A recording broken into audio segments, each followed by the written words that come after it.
इसरो ने किया बड़ा ऐलान, 5 सैटेलाइट भरेंगे उड़ान, पटरी पर आया गगनयान। दोस्तों, अंतरिक्ष में भारत एक बार फिर छलांग लगाने वाला है, अपनी ताकत दुनिया को दिखाने वाला है।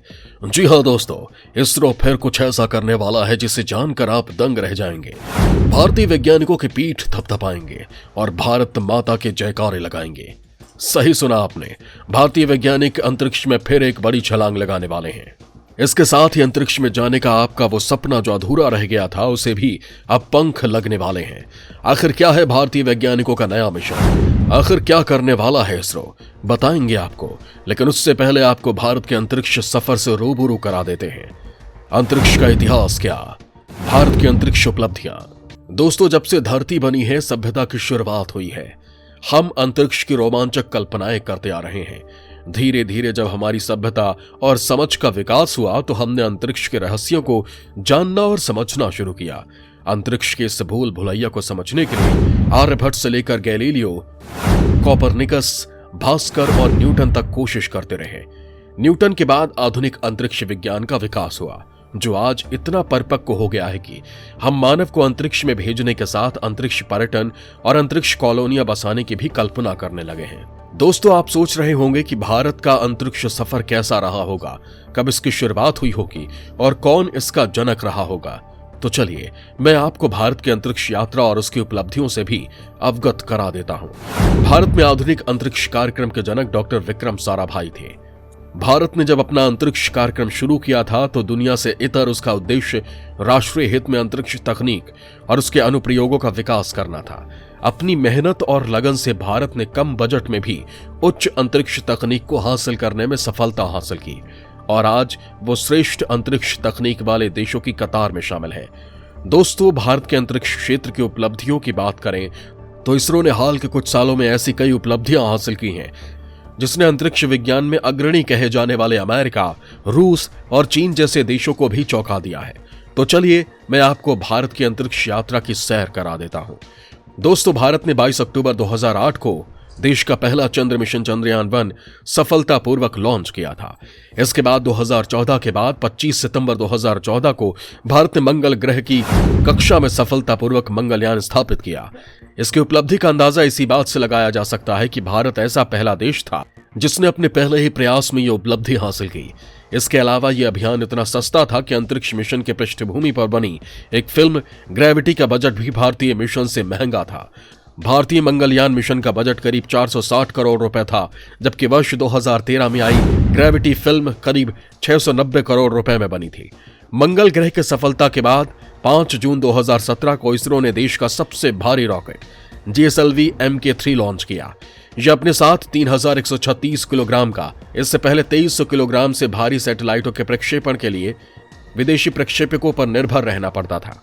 GSLV Mk3 के बाद 14 फरवरी 2017 को इसरो ने PSLV के जरिए एक साथ 104 सैटेलाइट लॉन्च कर दुनिया में कीर्तिमान स्थापित किया। इससे पहले इसरो ने वर्ष 2016 में एक साथ 20 सैटेलाइट प्रक्षेपित किए थे, जबकि विश्व में सबसे अधिक रूस ने साल 2014 में 37 सैटेलाइट लॉन्च का रिकॉर्ड बनाया था। इस अभियान में भेजे गए 104 उपग्रहों में से 3 भारत के थे और बाकी 101 उपग्रह इजराइल, कजाकिस्तान, नीदरलैंड, स्विट्जरलैंड और संयुक्त राज्य अमेरिका के थे।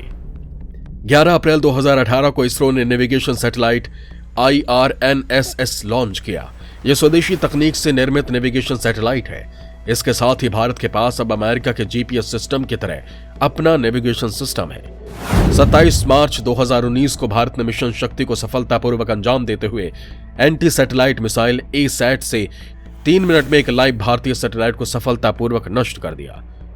भारत ने सितंबर 2019 में चंद्रयान-2 मिशन की शुरुआत की थी, जिसका उद्देश्य चंद्रमा के दक्षिणी ध्रुव पर उतरकर पानी की खोज करना था। अभी तक इस प्रकार का कोई मिशन नहीं हुआ था। हालांकि इस मिशन में चंद्रयान-2 का ऑर्बिटर अंतरिक्ष में स्थापित हो गया था, लेकिन रोवर की सॉफ्ट लैंडिंग नहीं हो पाई थी। अब भारत चंद्रयान-3 की तैयारी कर रहा है। इसरो ने मिशन चंद्रयान-3 की लागत 250 करोड़ रुपए बताई है। इसरो ने बताया है कि चंद्रयान-2 की तरह चंद्रयान-3 में लैंडर और रोवर भी होगा। 22 जनवरी 2020 को बेंगलुरु में इसरो ने इंटरनेशनल एकेडमी ऑफ एस्ट्रोनॉटिक्स और एस्ट्रोनॉटिकल सोसाइटी ऑफ इंडिया के पहले सम्मेलन में मानव युक्त अर्ध मानवीय महिला रोबोट व्योम मित्र को लॉन्च किया। दोस्तों, भारतीय अंतरिक्ष का यह सफर दरअसल रोमांचित और जोश भरने वाला था।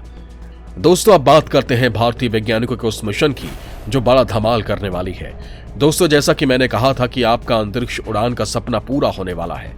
इसके बारे में आपको बताऊं, इससे पहले बता दूं कि जहां आप जाना चाहते हैं उस अंतरिक्ष पर कब्जे को लेकर जल्द ही जंग छिड़ने वाली है। कैसे, बताता हूं। अब चांद पर कब्जे की तैयारी। चांद पर कब्जे के लिए होगी जंग। दोस्तों, चीन धरती के बाद अब चांद पर भी जमीन कब्जाने की प्लानिंग में जुटा है। इसके लिए चीन अपनी पड़ोसी देश रूस की मदद से चांद पर एक स्पेस स्टेशन स्थापित करने की कोशिश कर रहा है। जैसे ही ये स्टेशन बनकर तैयार होगा, उसके बाद से चीन के अंतरिक्ष यात्री लंबे समय तक वहां रहने लगेंगे। चांद पर चीन कई तरह के वैज्ञानिक प्रयोग करना चाहता है, जिससे वह अमेरिकी अंतरिक्ष एजेंसी नासा से आगे रह सके। अभी तक नासा की मदद से चांद पर जाने वाले अमेरिकी अंतरिक्ष यात्री केवल 10 घंटे तक ही उसकी सतह पर गुजार सकते हैं, जबकि चीन के अंतरिक्ष यात्री वहां स्थापित बेस में लंबे समय तक रह सकेंगे। ये एक रोबोटिक बेस होगा जो एक स्थान से दूसरे स्थान तक चल भी सकता है। चीन के वैज्ञानिकों ने बताया कि यह चंद्रमा की सतह पर एक दीर्घकालिक प्रयास होगा। चीन के लूनर मिशन को डिजाइन करने वाले वैज्ञानिक वू वॉयरेन ने बताया कि हम इस दशक में चांद पर कई मिशन की प्लानिंग कर चुके हैं। इनमें चांद के दक्षिणी ध्रुव पर एक रोबोटिक बेस स्थापित करने की योजना भी शामिल है। भविष्य में अगर हम अंतरिक्ष यात्रियों को चांद पर भेजेंगे तो ये उनके रुकने के उपयोग में काम आएगा। चीन के इस शीर्ष अंतरिक्ष वैज्ञानिक ने यह भी कहा कि अगर हम चांद पर रिसर्च स्टेशन प्रोजेक्ट को सफलतापूर्वक पूरा कर लेते हैं तो मानव युक्त मिशन को लॉन्च करना ज्यादा मुश्किल नहीं होगा। हम कुछ ही महीनों के अंदर अपने अंतरिक्ष यात्रियों को चांद की सतह पर सुरक्षित रूप से उतार सकते हैं। अमेरिकी अंतरिक्ष एजेंसी नासा भी एक ऐसे रोबोट पर काम कर रही है जो प्राकृतिक संसाधनों का पता लगाने के लिए चंद्रमा की मिट्टी को निकालकर उसकी जांच कर सकता है। नासा भी वर्ष 2028 तक चंद्रमा पर एक अड्डा बनाना चाहती है। नासा के एडमिनिस्ट्रेटर जिम ब्राइडेनेस्टा ने पिछले दिनों कहा था कि हम चांद पर इसलिए जाना चाहते हैं क्योंकि हम मानव के साथ मंगल ग्रह पर जाना चाहते हैं। रूसी अंतरिक्ष एजेंसी ने भी पिछले साल घोषणा की थी कि वर्ष 2040 तक वो चंद्रमा पर एक बस्ती बसाएगी। रूसी विज्ञान अकादमी के प्रमुख एजेंसेडर सेर्गेव ने कहा था कि प्राकृतिक संसाधनों के लिहाज से चंद्रमा बेहद महत्वपूर्ण है। जापान और दक्षिण कोरिया ने चंद्रमा के ध्रुवों पर अंतरिक्ष यान भेजने की योजना का ऐलान किया है। इनकी कोशिश चंद्रमा के प्राकृतिक संसाधनों का इस्तेमाल करने की है। उधर यूरोपीय यूनियन चंद्रमा पर एक मून विलेज बनाना चाहती है। इन सब देशों में चीन का प्रोग्राम सबसे ज्यादा महत्वाकांक्षी है, क्योंकि सन की चीन ही एकमात्र ऐसा देश है जो अंतरिक्ष में बस्ती बसाने के साथ ही उसके उत्खनन की तैयारी कर रहा है। चीन ने इस दिशा में $3 करोड़ निवेश किए हैं। चीन की ये 30 साल की योजना राष्ट्रपति शी जिनपिंग की नागरिक सैनिक एकीकरण रणनीति का हिस्सा है। दोस्तों, ऐसा नहीं है कि भारत भी इस रेस में पीछे है।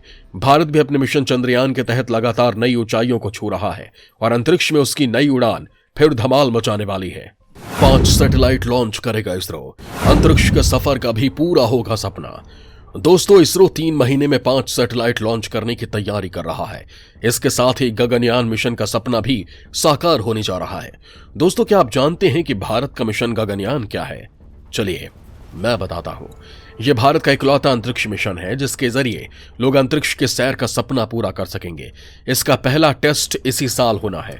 कोरोना संक्रमण के कारण इस अभियान में थोड़ी देरी हो गई थी, लेकिन एक बार फिर यह पटरी पर आ गई है। इसके तहत 2022 के अंत में व्योम मित्र नाम का रोबोट भेजा जाएगा। इस रोबोट को इसरो ने डेवलप किया है। वहीं चालक दल के साथ पहली बार गगनयान मिशन 2023 में लॉन्च होगा। दोस्तों, अब बात इसरो के नए ऐलान की। आपको यह जानकर खुशी होगी कि इसरो के अंतरिक्ष इकाइयां 5 प्रमुख सैटेलाइट को आने वाले 3 महीने में लॉन्च करेंगे। डॉक्टर सोमनाथ के नए प्रमुख बनने के बाद अंतरिक्ष अनुसंधान संस्थान इस क्षेत्र में कुछ कदम उठाने जा रहा है। वरिष्ठ वैज्ञानिक ने कहा है कि अंतरिक्ष एजेंसी 5 प्रमुख सैटेलाइट आने वाले 3 महीने में लॉन्च करेगी। लॉन्च होने वाली सैटेलाइटों का नाम है GSAT-21, RICAT-1A, PSLV C52, OceanSat 3, INS-2B आनंद PSLV C53, SSLV D1 Microsat. ISRO की वाणिज्यिक शाखा new space India limited NSIL का भारत का पहला पूर्व वित्त पोषित उपग्रह है। संचार सैटेलाइट का स्वामित्व और संचालन NSIL द्वारा किया जाएगा, जो लोगों की direct to home DTH application आवश्यकताओं को पूरा करेगा। दोस्तों, जैसा कि हम सब जानते हैं कि जब से पीएम मोदी ने देश की सत्ता संभाली है, अंतरिक्ष विज्ञान के क्षेत्र में काफी काम हुआ है। पीएम मोदी ने अंतरिक्ष विज्ञान के बजट में भी काफी इजाफा किया है। जिसका नतीजा ये हो रहा है कि भारत अंतरिक्ष में नए मुकाम स्थापित कर रहा है और दुनिया के अग्रणी देशों में अपना नाम शामिल कर रहा है। इसके लिए हमें भारतीय वैज्ञानिकों की हौसला अफजाई भी करनी चाहिए।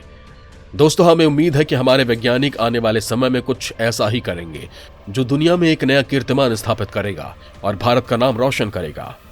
जय हिंद, जय भारत। दोस्तों, आपको हमारा ये वीडियो कैसा लगा हमें जरूर बताएं।